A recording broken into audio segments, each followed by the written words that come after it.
It's a pleasure to welcome to the program Stephen Hoersting, who is DB Capital Strategies and representative for the TeaParty.net. Mr. Hoersting, thanks for taking the time. Sure, Lars. How are you? I'm not doing too badly, except when I hear that the government might start using the IRS against political enemies again. It seems like a tactic that Americans won't support and shouldn't happen.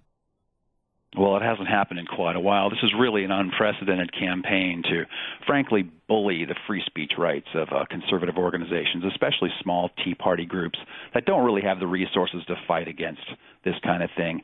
All they're doing is filing for C4 tax-exempt status, and many of them filed as long as 1 or 2 years ago. And just recently, the IRS has been only recently sending them information asking for detailed accounts of what they do on the Internet, who their donors are, who their members are, the totality of their activity. And the reason it's unprecedented is usually the IRS approves a C4 organization, and then later, if there's any reason to believe they violate, they get to the bottom of it. But we at the TeaParty.net and DB Capital Strategies have been reviewing a lot of letters to these groups, and they're asking for highly detailed information to dozens of questions. And they're giving just 2 or 3 weeks to respond, which is also hard to believe. Mr. Hoersting, do they have the right to ask for this information? I mean, there must be some either authority or lack of authority from the IRS. Do they have the right to ask for it?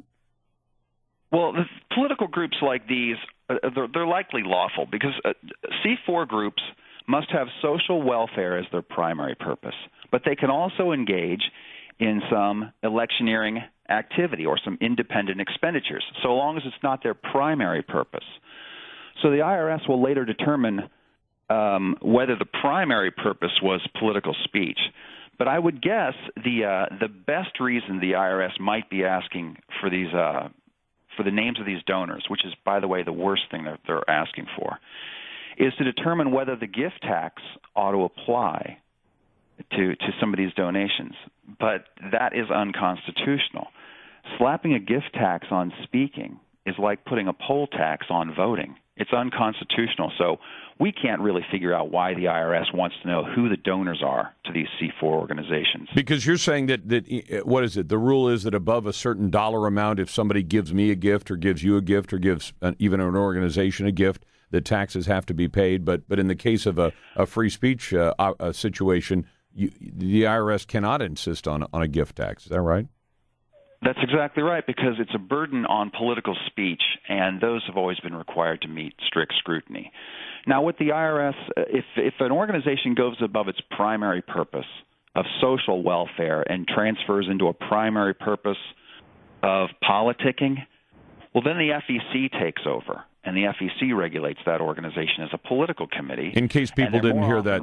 In case people didn't hear that, that's the Federal Elections Commission, not the Securities and Exchange Commission. I just want to make sure they got the F instead of the S.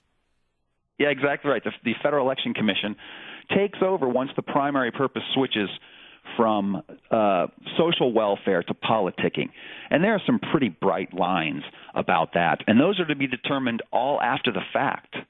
The idea that we would want to know who are your donors to determine whether you're more political than social welfare is it's a chilling step, really, for a lot of small grassroots speakers, and it needs to be gotten to the bottom of. Well, and in fact, I think even conservatives should be concerned if you start to see that kind of activity. Even liberals should be concerned, because right now it's the Obama administration, but it could just as easily be a conservative president and a conservative administration that would be doing this to liberals, and I'm sure they'd scream like a stuck pig if that were done.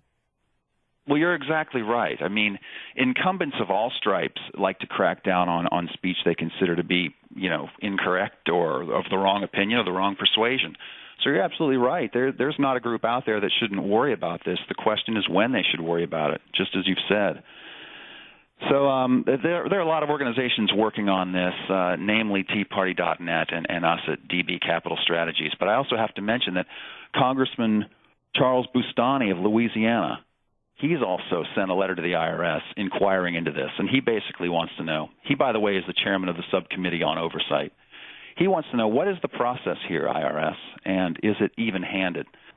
So if we can draw more attention to this, perhaps we can get the IRS to realize that this is a more sensitive issue even than they already realize. Has the IRS bring some attention to this and slow it down? I'm sorry, Mr. Hoersting. I know we're up against the clock. Has the IRS had any official response to this, and are they trying to defend the practice?